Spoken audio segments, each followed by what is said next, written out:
There is something happening in your home right now, something you cannot see, something you have never been warned about, and it is quietly, methodically draining your money, your health, your momentum, and your peace. And you have been the one doing it to yourself without knowing. I am not talking about bad habits. I am not talking about poor financial decisions. I am talking about something far older, far deeper, and far more precise than anything a self-help book has ever told you. I am talking about the invisible contract you create every single time you touch a piece of clothing, and what happens on a level that ancient Jewish sages understood thousands of years before modern science caught up when you break that contract carelessly. Before I say another word, I need you to do one thing. Put your hand on your chest. Feel your heartbeat. That rhythm you feel right now. That is life force. That is energy. And by the time this video ends, you will understand exactly where yours has been disappearing. The ancient Kabbalists, the Jewish mystics who wrote the Zohar, the foundational text of Jewish mysticism, attributed to Rabbi Shimon Bar Yochai in the 2nd century, taught something that most people have never heard, even people who have studied spirituality for years. They taught that every physical object in your world is not just an object. It is a vessel. And vessels do not stay empty. They fill with whatever energy surrounds them, whatever emotions press against them, whatever frequency vibrates through them daily.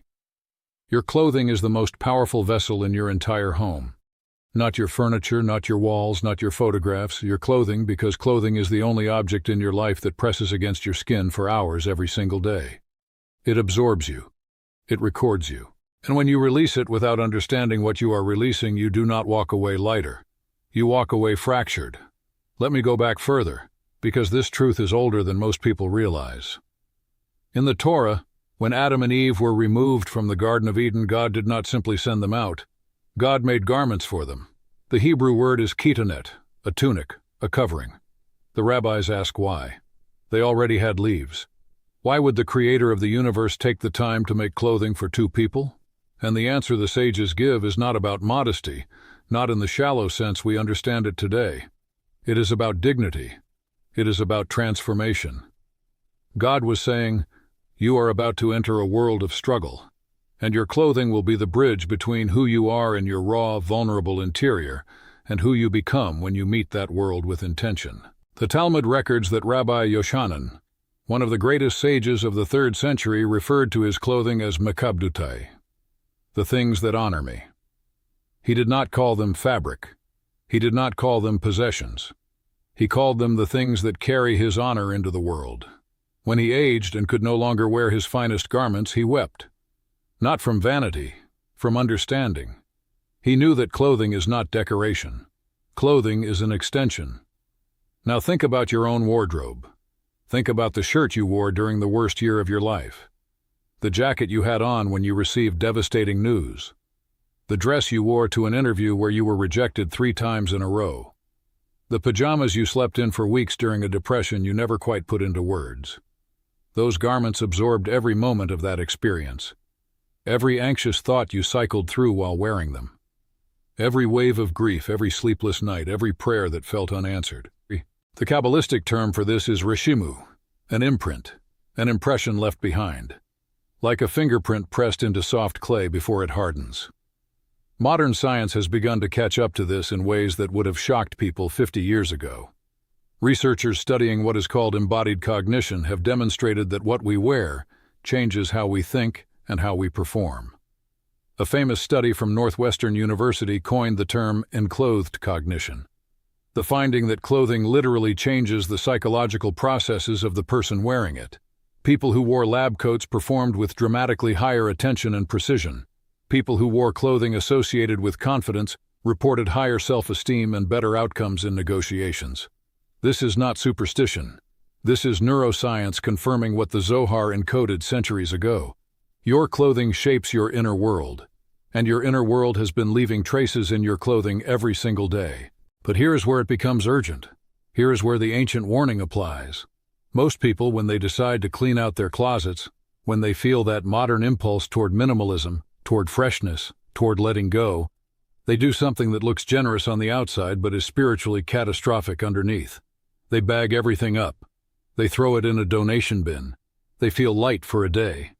And then slowly, quietly, Inexplicably, things begin to go wrong.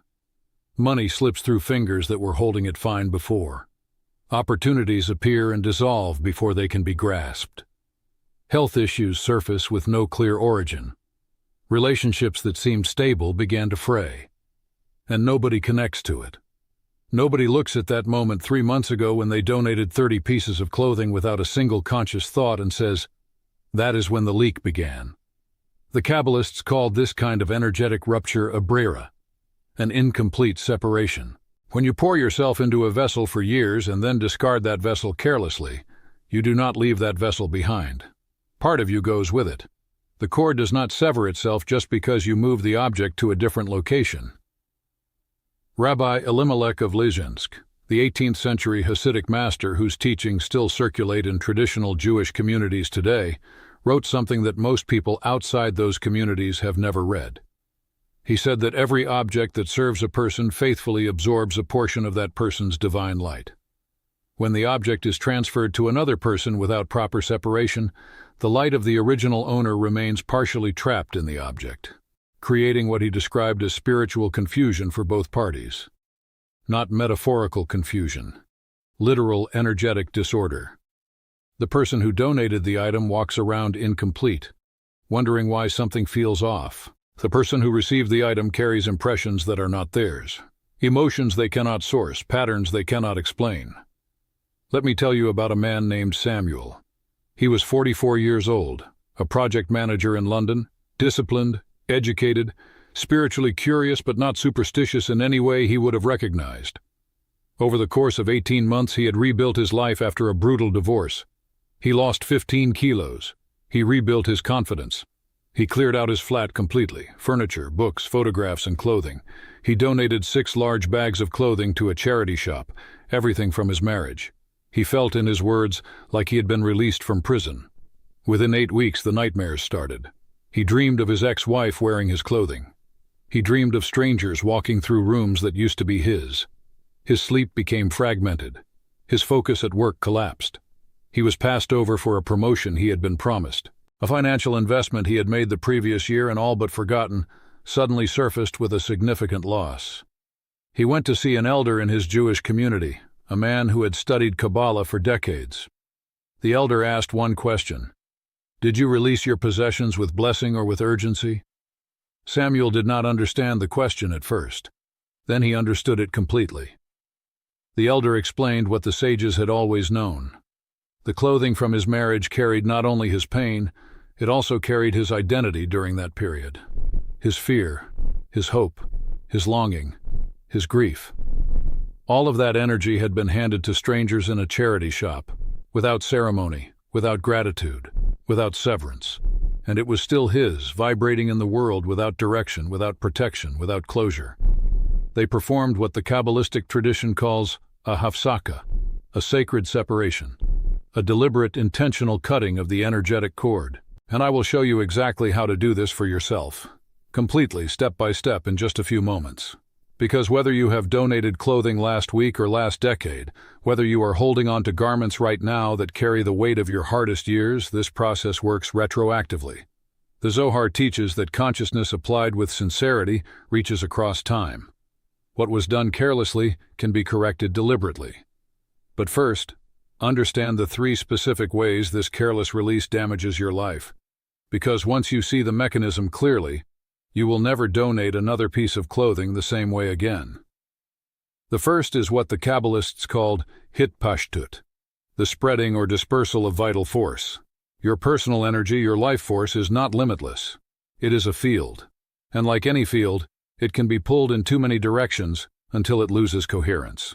Every piece of clothing you have released without closing the energetic contract pulls a thread of your field outward, toward wherever that garment ended up, toward whoever is now wearing it. And if that person is carrying their own heavy frequencies, their own grief, their own resentment, their own scarcity, that thread becomes a channel running the wrong direction. The ancient sages described this using the image of a vessel with cracks. You cannot fill a cracked vessel. Prosperity cannot accumulate in a life that is constantly leaking outward. The second mechanism is what most people find hardest to believe until they examine their own lives carefully. Clothing that carries the energetic record of your worst periods creates what the Zohar calls dibuk makam, an attachment to place. But in this context, place does not mean a physical location. It means a state of being. The garments from your period of unemployment anchor you, on a subconscious frequency, to the experience of unemployment. The clothes from your illness keep your nervous system subtly tuned to the frequency of illness. You do not consciously think about these periods when you donate the clothing. But the limbic brain, which processes sensory memory and emotional history, never forgets what those garments represent. Even after they leave your home, the energetic record of why you release them remains in your field, incomplete, unresolved, pulling you backward toward versions of yourself you thought you had left behind. The third mechanism is the one the sages took most seriously. In the tradition of practical Kabbalah, personal objects, especially clothing that has been worn directly against the skin, carry what is called the Shem, the essential signature of a person.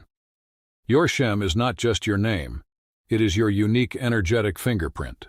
Your DNA, your electromagnetic pattern, your emotional history, your spiritual record.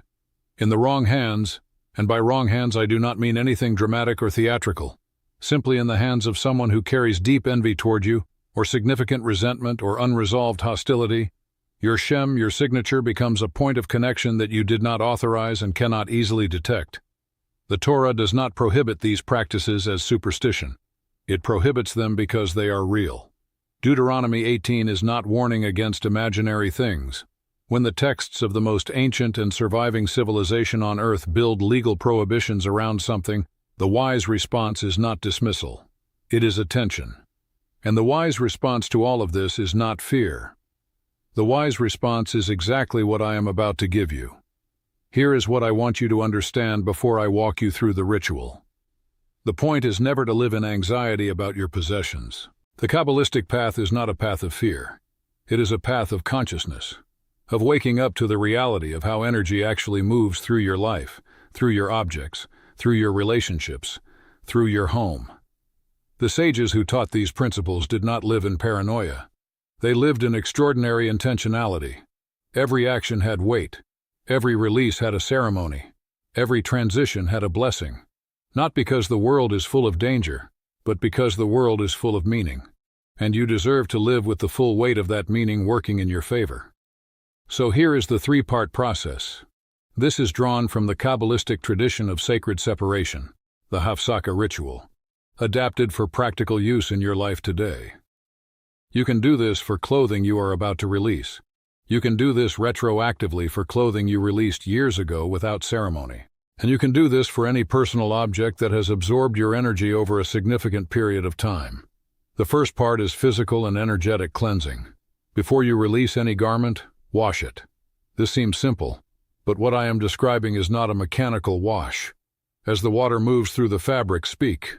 If you cannot speak aloud, hold the intention clearly in your mind with total conviction. Say, every memory held in this garment is now released. Every emotion stored in these fibers is now dissolved. What absorbed my fear, I now free from that fear.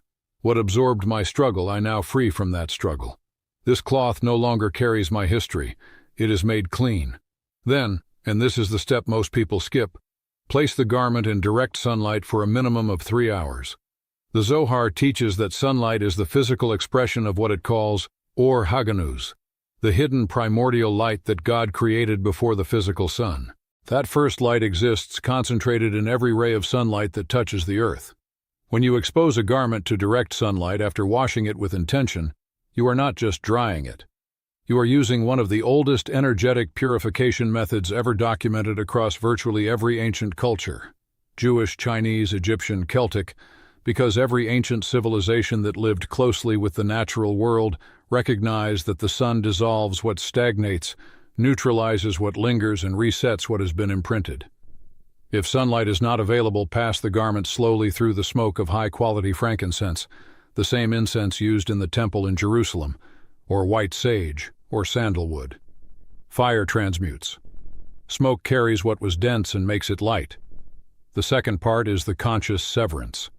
Once the garment is clean and sun-purified, take it in both hands. Stand still. Breathe 3 times, slowly.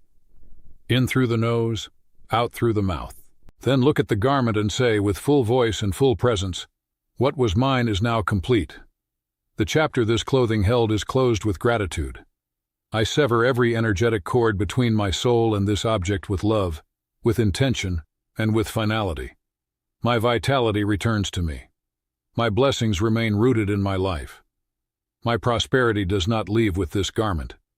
What I release is released with peace. Now close your eyes and see it. See a cord of golden light connecting your heart to the garment in your hands.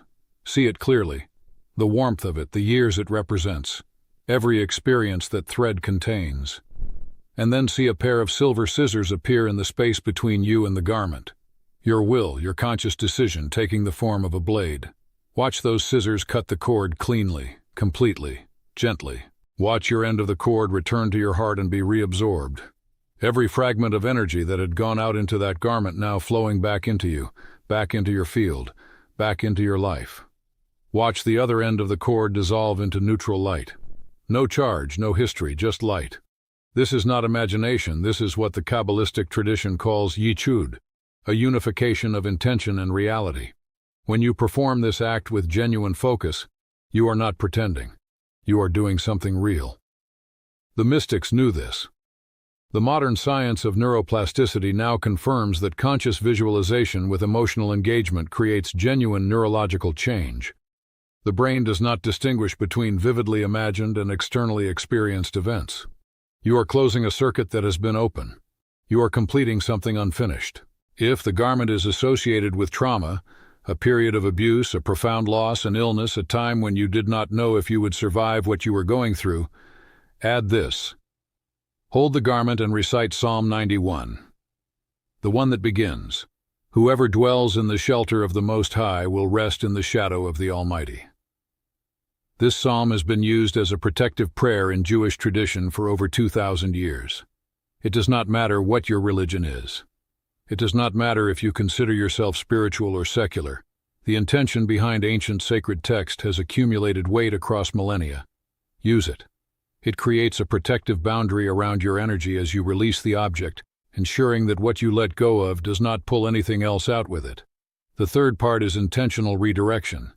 Before you donate the garment, choose where it goes with the same deliberateness you would use choosing a doctor for your child. Do not throw it in the nearest bin. Do not drop it on a stranger's doorstep without a word. Find an organization whose work aligns with something you care about. Women rebuilding after domestic violence. Young people aging out of foster care. Refugees starting over in a new country. When you know that your garment is going to someone whose need is genuine, you transform the act of releasing into an act of elevation. You take what was yours, purified and freed, and you direct it toward someone else's restoration. And if you can, if it is at all possible, deliver it directly. Look the person in the eyes. Hand them the bag yourself. Say simply, "I hope this serves you well. I wish you good things." That exchange, that moment of human contact and conscious blessing, closes the energetic circle completely. The giving becomes what the Jewish tradition calls tzedakah, done at the highest level. Not charity as we think of it in the modern sense, but righteousness, justice, the flow of resources directed with wisdom rather than with guilt or carelessness. Now I want to speak to something that I know some of you are sitting with right now, because some of you have an armoire, a storage closet, a drawer, that is full of clothing from the hardest chapters of your life. You kept it because letting go felt like a risk. What if those times return and you need this? You kept it because going through it felt like too much, emotionally, to face. You kept it because you told yourself it was practical, that someone else might need it someday, that you were being responsible. And all of that is understandable. But I need you to hear this clearly. That clothing is not sitting there neutrally. It is transmitting. It is broadcasting the frequency of the period it absorbed, 24 hours a day, into the space you live in. Your home is not insulated from the energetic record of the objects inside it. The Zohar describes the home as a kli, a vessel, just like clothing is a vessel, and a vessel full of anchors cannot rise. The famous story of the woman in Proverbs 31, the Eshet Chayil, the woman of valor, describes a woman who surveys her household and acts with wisdom. She is not attached to the past. She moves forward with her eyes open and her hands intentional. She knows the difference between what belongs in her present life and what belongs to a chapter that has already closed. That discernment, that capacity to look clearly at what you are holding and ask honestly whether it still serves the person you are becoming, is not just organization. It is one of the highest spiritual practices the tradition endorses. You are not the person who wore those clothes during that year. You are not the person who held that grief, that fear, that financial terror, that relational anguish. That person did the best they could with what they had. That person survived. That person brought you here to this moment, to this information. Honor that person by releasing what they needed and stepping fully into who you are now. Go to your closet tonight. Not next week. Tonight. Open it with new eyes. The eyes of someone who now understands that every garment hanging there is either amplifying your present life or anchoring you to a past one. You will feel it if you are honest. There will be pieces you reach toward with warmth. They belong. There will be pieces you pass over, look away from, push to the back. Those are the ones carrying weight you no longer need to carry. For those pieces, do the ritual. Wash with intention. Purify with sunlight. Sever with consciousness. Redirect with generosity. And watch what happens in the days and weeks after. Not because I promised you magic. Because you will have done something the vast majority of people walking this earth have never done. You will have taken full energetic ownership of your own life. You will have stopped the leak. You will have called your scattered energy home. And when a person's energy is whole, when a person's vital force is no longer bleeding outward into objects and spaces and unresolved energetic cords, things move. Doors open that seemed sealed. Resources appear from directions you had stopped looking. Your nervous system, no longer quietly dysregulated by frequencies of old trauma broadcasting from inside your own closet, begins to operate from clarity rather than from ancient alarm. The Kabbalists did not keep this knowledge because they were selfish. They kept it because they understood that sacred knowledge given to someone who is not ready to act on it simply becomes noise. You are ready. The fact that you are here, that you listen to every word of this, that something in you recognized the truth in this before your rational mind had time to debate it, that is not accident. That is the part of you that already knew. The part that has been waiting for you to catch up. Your clothing should dress your soul, not hold it hostage. Your home should be a sanctuary of forward momentum, not a museum of who you used to be. And your energy, your real wealth, the foundation underneath every financial, physical, and relational blessing in your life, belongs entirely to you. Reclaim it tonight, with ceremony, with gratitude, with the knowledge that thousands of years of wisdom stand behind every step. Shalom.